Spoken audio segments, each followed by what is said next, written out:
So if you've ever sold leads or worked with clients, you'll notice that there's different conversion rates. A lot of these big box companies where their offices or call centers will feed you information, leads to talk to. You've got to be very careful in the type of lead you're working with and the type of client you're dealing with. There's two different types of clients that we're going to talk about, and we're going to more specifically say how to weed out the ones that are non-buyers. How to understand quickly the people that you should and shouldn't be working with. So if you're new to this channel, welcome. I'm Mark W. Flockhart. I'm an agency owner, also top salesman. I sell everything right over the phone 99.9% of the time. If you're new to the channel, don't forget to subscribe. I'd love it if you want to follow my journey. Let's talk about specifically the types of leads that you're going to get. So there's 100 types of leads, but there's really two main focuses. You've got what we call center of influences, COIs as they call them, and you've got actual leads that you purchase. Marketing leads are actually a different version of them, which we'll talk kind of as a third option at the very end of the video. So stay tuned if you want to get that extra piece of how to grow that part. The sought after one is your COIs, but that's more legwork. It's more physical work. You're actually going out and meeting with people. You're drumming up your own business. You're essentially marketing yourself, kind of like you would a brand on social. I'm on YouTube making videos, and maybe I post that everywhere, and that's my brand, right? I expect that to bring me leads. This channel won't bring me any leads. It's honestly more of a track for myself to follow and see back what I've done in the past. And I like to collaborate with people. So it's maybe one day it'll be something where we all can meet together. It'll be fun, right? But I have another channel called Think Insurance, and that's a brand where I talk about insurance and I teach people what coverages are what, how to save money, and I'm just giving as much value as I can to anybody.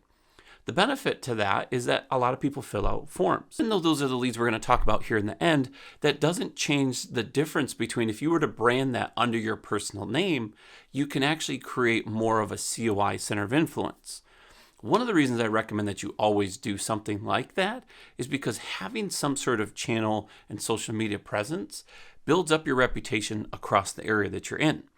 Working with center of influences, mortgage brokers, financial advisors, dealerships, anyone that has some tie to the insurance industry at least, or a large volume of clients, then that's like your perfect fit. The thing about those types of leads are they're powerful. If you're okay at selling, you're going to sell half of those. If you're really good at selling, you're going to sell 3/4 or even more than all of the leads that you get. So if somebody's going to buy a house and that mortgage broker recommends you for the car insurance, or if someone's going to buy a house and the realtor recommends you for car insurance, or if someone's doing a financial planning with them and they're like, you should lower your car insurance, check out this guy, he's done this and this. So there's all of these pieces. That one-off recommendation is going to give you more power in a quote. But that doesn't mean that the customer's ready to purchase. In this scenario, it's very few and far between. Some of the times, those COIs will just send you the information. Not because they don't care, but because they know that you want as many leads as you can. I'll take it all day long. Give them. I'll work with them. And if they deny me, then that's it. But if they've already had an agent or had a bad experience with a company you're with, you really have a thin path that you can go down. Yes, you can say your piece and you can try to play the game of you being the powerful thing, but now you're weighing the relationship of your center of influence. If you offend the customer and they tell them, now that relationship's hindered a little bit.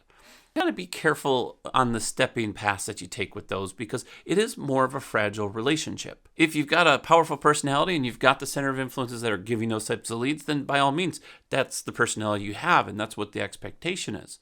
But if you're more of a, I want to help and I want to educate and I want to always be there for them, you've got a little bit lighter of a path. The customers will let you know fairly quickly that they're probably not interested, or at least they'll let you go through the quote. In those scenarios, it's very difficult to find the people that aren't interested, mainly because the talk path is a lot faster. You probably already have the home information, or at least some of the information, so you've got some of the data to go off. The biggest thing is you've got to create some sort of relationship with them. If you can't find a way to connect with them, either about the coverage or about something about their life or your life or just the business in general, odds are they're not necessarily going to be a good fit. Even if you sell that customer, they're not going to focus on staying with you long term because they honestly don't care. Those type of buyers are the ones you would debate whether you would keep. The other side is when you're purchasing leads and working those. Now, this can be chopped up into 20 different ways, and it's all based on price because leads are given to an agency or purchased from an agency at a cost. I can buy a 16-cent lead. Now, that lead has been in the system for 90 days or more, so the odds of them even knowing or caring or shopping in the first place are very slim.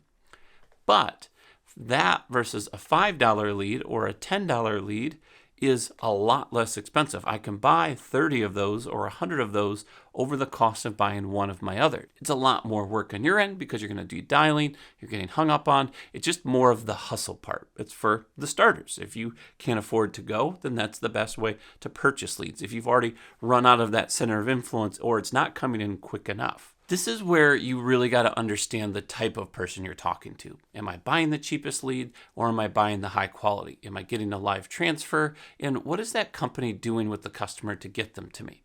You really need to be involved in that process or you're just going to waste your money. That coming into you is going to be very beneficial, but understanding the customers and where they are. First, you have to make sure that you're a good fit for them. Are they and you the best fit for each other? Because you've got a profile. If you haven't built a profile of the perfect customer, the scenario of customers you want, you really need to focus on doing that. That's the first thing I would always do. Understand the customer that you want to get. If they don't fit in that framework, then it's no reason you should be working with them. If I keep putting all the high-risk clients in my low-risk companies, then they're going to kick me out of the low risk. And now I'm almost lost my business model. And vice versa. With this model, there's actually two different ways that you can look at this. I'm actually fortunate enough to have a partner that has opposing thoughts on this, and I've always been trained or at least known a certain way. If you're going to do volume, that's more the path that I've always taken. You get through the quote, you build some sort of rapport, you get them to like you at some point, and you try to find a way to be their person. You get the lead coming in, you make the phone call, you try to build rapport. It's all based on attitude. So if the person is gripey and have an attitude, get off the phone as quick as possible. Imagine that customer long-term. Is that going to fit the type of person you want? If those are the people you like to work with, then great. All power to you. But knowing that the attitude plays the biggest factor, at least I've seen it in my opinion, this is one of the reasons I have a little bit higher retention in most industries that I've been in, is because I don't want to deal with the people that have an issue. That being said, my partner actually has a really good point to where he understands that they're frustrated for a reason. So what's the point of that frustration? Yes, does he get hung up on a lot more often because he tries to dive in and understand what that frustration is? Sure.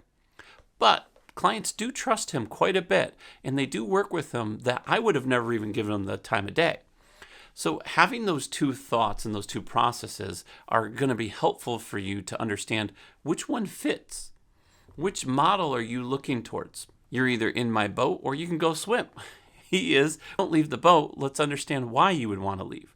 And I get that. That's great. But even he understands at some point, if you can't have them understand it, there's three key factors that I've always lived by. And I think these rules follow even in his model.